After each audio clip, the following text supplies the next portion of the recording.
I lived a very difficult moment in 2008, and Assassin's Creed was there.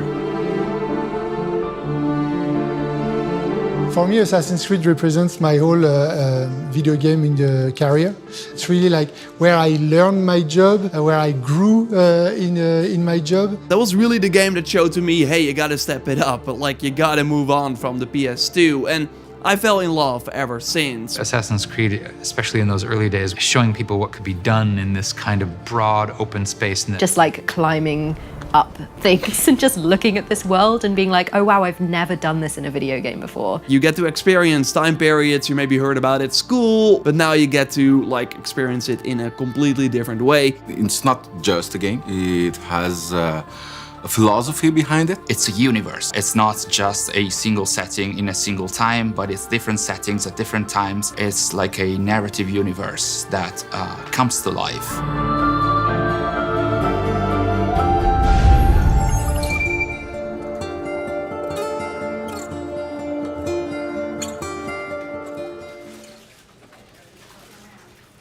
The success of Assassin's Creed definitely showcased the potential of open worlds and the potential of, let's say, interesting movement through open worlds.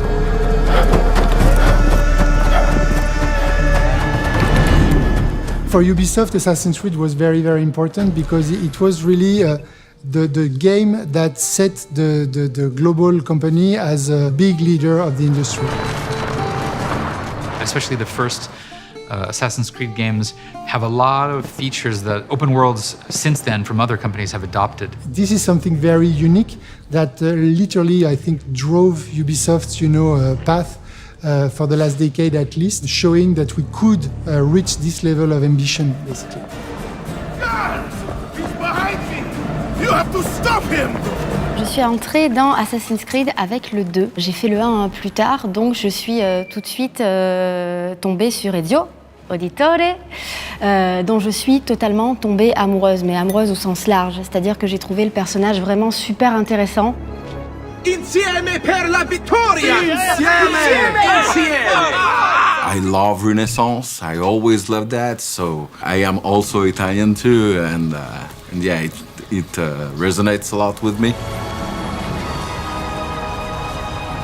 I listen to history podcasts and I read novels set in historical times, and Assassin's Creed is just kind of the epitome of that, like actually getting to explore a historical world.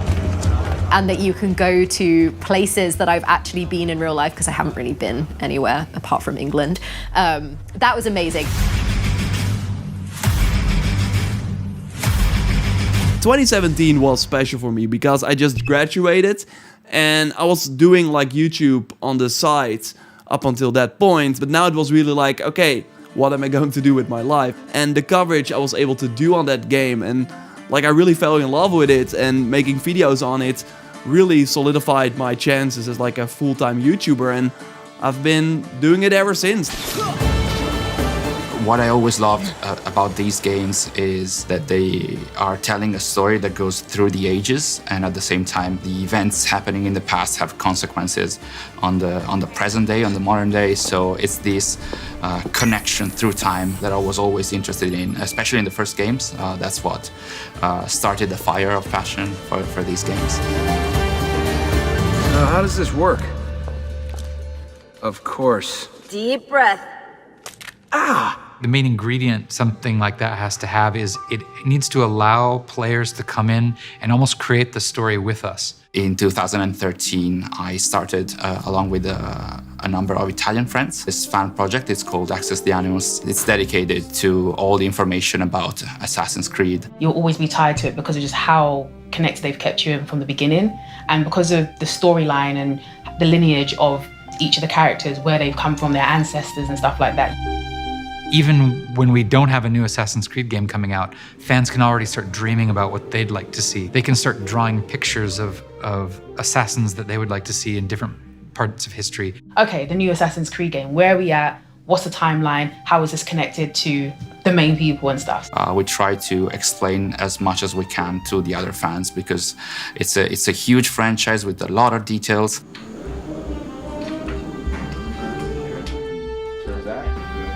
they can project themselves, many, many games down the road and discuss. It's been 15 years since the franchise starts, so there's a lot of stuff that you can miss while playing or reading or enjoying the franchise. Imaginative participation is what gives a good brand or a good universe legs. For me, is that there's a good reason to boot this game up months, years after launch. Not only to experience that time period again, but also because there's new content. Like the support for a single player only game is really incredible and something we don't see in other games.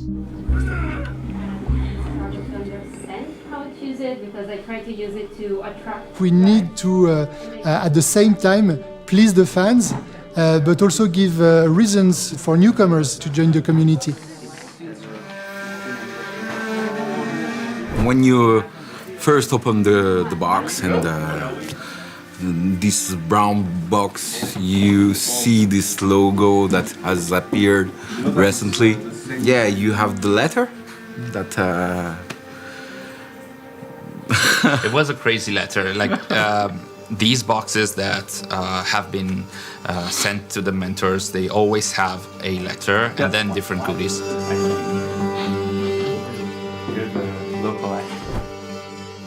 It's very important to listen to fans because as a dev and as an artist, as a writer, I need to understand what they've enjoyed, what moves them. After this letter, you have the bust of one of the most iconic character, which is Amunet, which is our very first mentor. In the chat, Discord, yes. Marco and I are fans on this brand since its beginnings. The Assassin's Creed series has evolved over the years, certainly. I think there were the seeds in the early games of all the places that the games have gone since.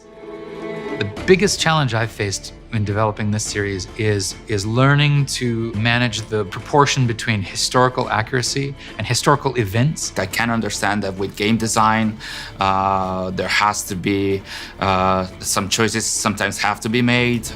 I think it's important to declare where the historical veracity starts and stops. There's an example, like the Bastille stays in Unity even after it should have been destroyed, because that's part of the skyline and there's a lot of gameplay involved with there. There's like guards moving in there, so I understand why it was not removed, even if it's very visible.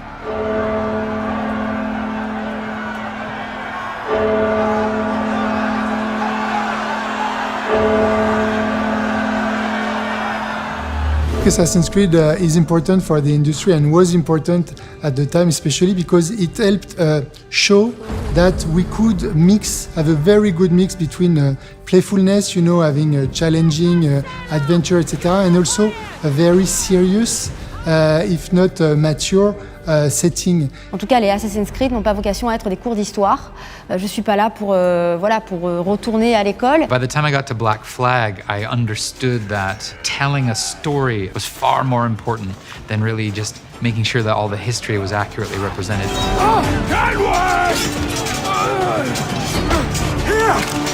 In a world without gold, we might have been heroes!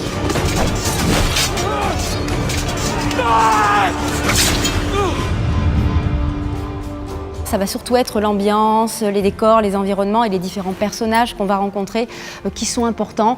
Après, que ce soit pas exactement comme ça s'est passé dans la vraie vie, ça me dérange pas. Ce qui va compter pour moi, c'est le plaisir du gameplay, la liberté, la découverte.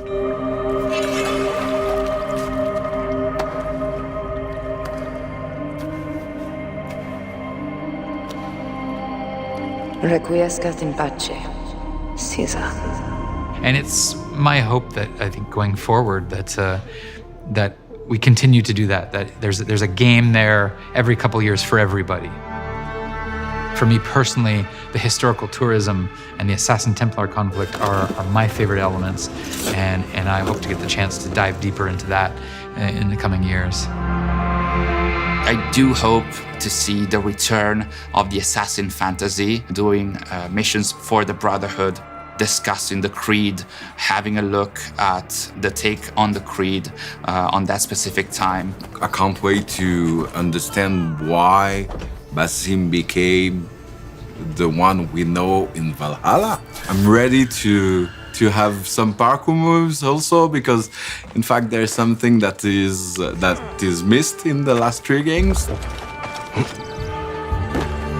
The beauty of Assassin's Creed, it's built in such a way that it can continue to evolve, respecting what has been said, but bringing new ideas, new stories, new concepts.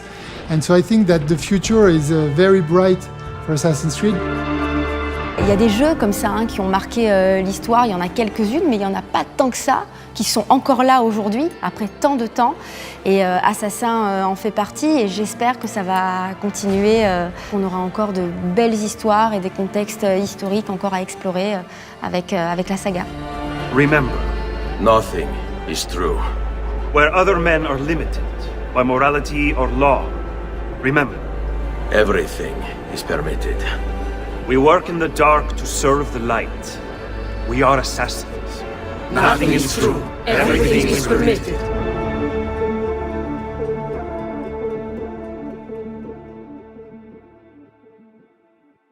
I think we covered a lot. We covered a lot. Okay, thanks, Darby. All right, thanks. Good luck. Good luck. See ya. See you.